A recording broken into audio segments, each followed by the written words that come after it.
देख लक्षिना तार माई के टोटल 10,000 रुपया बा ठीक बा हमरो जीविका के पैसा बा आई भाई निकाले ठीक बा ए जल्दी निकालो हो सु करो ता चल ये पे लगाई कहां अंगूठा रुको हो ज्यादा मत ये निकाला पैसा ते जब साड़ी के दुकान पर लहंगा किनम लहंगा न खनौआ क्यों रे अब से ज्यादा मत रख रही रखिए अब से अब हो हां जल्दी निकाल का कोई निकासी का पैसा बा तब का पूरा निकाल के हम हाथ में दा पूरा गांव के जगाएंगे लड्डू बटवाए गांव में देखते रह जाई पूजा एक ले लगे हाथ बा लगाई हाथ बा हां बस दो बस हो गया डेटाई धरी धरी टोटल आपके खाता में 6 रुपया बचल बा 1006 रुपया रहल आ जीविका के पैसा नहीं खे आई का जी तो हाय का के पैसा ह पहले ही से रहल 1006 रुपया तो निकाल दिलिए कमला के न पैसा रे खैनी बीड़ी के पान के सिगरेट के जीवनी को मारी के दवाई ना चाहिए हमके इतना चाहिए ओकरा इतना ओ सर पता है पैसा नहीं खाइल होता ना जीविका के पैसा अपने नहीं खाइल उनकरा में आई रहल कैसे नहीं खाइल हम जुर्म में बन कैसे नहीं खाइल हो आप आधार कार्ड खाता देले रही हाय दे रानी अरे हमरा के ना जय मुखिया जी समझी पैसा मार ले बखना उहे सब जोड़बावत नहीं डलवात नहीं पैसा छीना ना एक दिन बोलावत रे या हवेली पर ना गनी कतवा पैसा खइले बा चट पट पट क्यों रे खाता में ले ले बोल ओ हम ले वो में दे आधार कार्ड अरे बन्नी इधर ए पैसा निकालने के बाद माफ करिए आज के बाद हमारी दुकान पे मत ये जाई हम हाथ ना ले अबे चलते मुहिया बीड़ी अरे उल्टा फसवाइबू का हो मुहिया वाला चोर न बा हो बताओ ओकरा के बिवैला बिना बिवा देते ढोलकी दबा देती ना तब ओकरा पता चली एकदम हमके परेशान क के रख लेबे सा का का भई पूरा कौड़ी बटला के ए जे का विपद माई बाबू सास माई का ओई हो अन पैसा का नहीं के क्यों रे वो तो पैसा ले ला मुखिया जी पैसा ना जीव का पैसा कहां गई साहब खत्म हो का जब लेना साइन करबू त हम फसैबू का हो दराई पैसा अपन हम ना ले हमें ढेर चाहिए दुकान पर को पैसा निकाले हां ये चाची जीविका के पैसा निकाल करी इनका खाता में आइल ही नहीं खे 1000 रुपया ए बच्चा कहां से जीविका के पैसा छीने रे जीविका में जुड़ले नहीं खे तो देखा दे कि कैला से हो जाई कैसे ना मुहिया के कोरा मुहिया पैसा खोले बा रानी ई जानत हो यहां जाके बस खुरपाई खुनिया जाए हम बिजोर के पैसा दियन हम काहे ना हर एक महीना हमरा के मतलब ए तो गल पैसा निकाले में तहर माई त हमारा शान से हो जाई आ जीविका के पैसा खाली परेशान में छीन लिया जीविका में जुड़ल होइए नहीं के आचार संहिता लागू हो गइल बा आ कहीं भी अब प्रचार कर सकत नहीं रुआ जी तो पूरा जोर शोर लगाई आ यशो का मुखियागिरी हमरे के जिताई अरे मुहिया बा ई कॉल तोर माई बन के करी ई कॉल तोर माई के जब बैठल बानी लौकत नहीं क्यों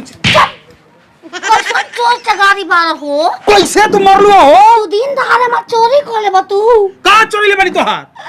छत पर से तो साया उधियात है तो हम ने दूसर के चोराता तू बैंक में हाथ डाल दे तो एक कल बैंक में हमके साया चोर समझत अली हम साया चोराई पैसा जीवा के पैसा चोरी हो गइल क्यों रे या तू चोले ले बाले सबके पता बा तू चोले ले बाले दे ए तोर कहां घर रे हम ऐसे मत बोल बा क्यों रे हाय देख तू मारत कहां बैठ यार तू एक खाली हमार से कहता फुलझरिया बहिन आवा घर में एक बार मन बामा जाती तू पैसा ले ले हमार हो आ तमीज से बोल मर्यादा में फुलझरिया देवी कौन है सोच रहा है फुलझरी कुमारी सोच था कि जाएंगे पैसा मिलेगा हम लोग हमारे चंद्रमुन पर जाएंगे चंद्रमुन पर अरे तू चंद्रमुन ना तू सूर्यमुन पर जे तू हई के हम फुल कुमारी हई अच्छा तू क्यों रे और ये पैसा सोच नया चोली नया लेके पहन के हो अब पहन के हम चलती दमक समुद्रवा में नहाली सा हां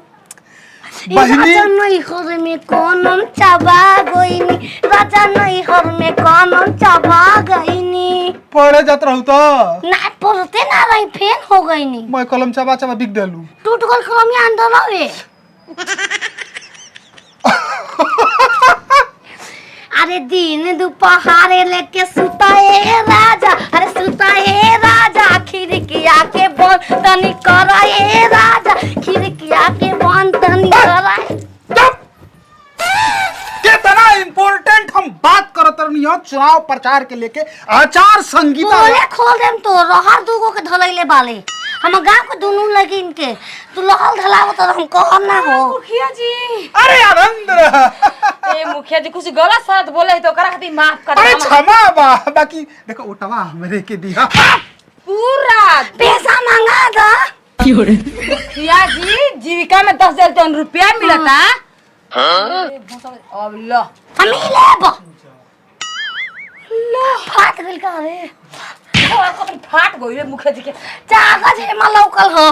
पैसा 10 रुपया वाला सा। तो बे पैसा मांगती है हमको भिखारी। मुखिया जी देखी पैसा में के सब मेहरान के अच्छा। जीविका में जुड़ल नहीं खे ऐसे ही सना गोल में पैसा पान के खाती। पान के दुकान पर पापा पान के दुकान पर चलेंगे।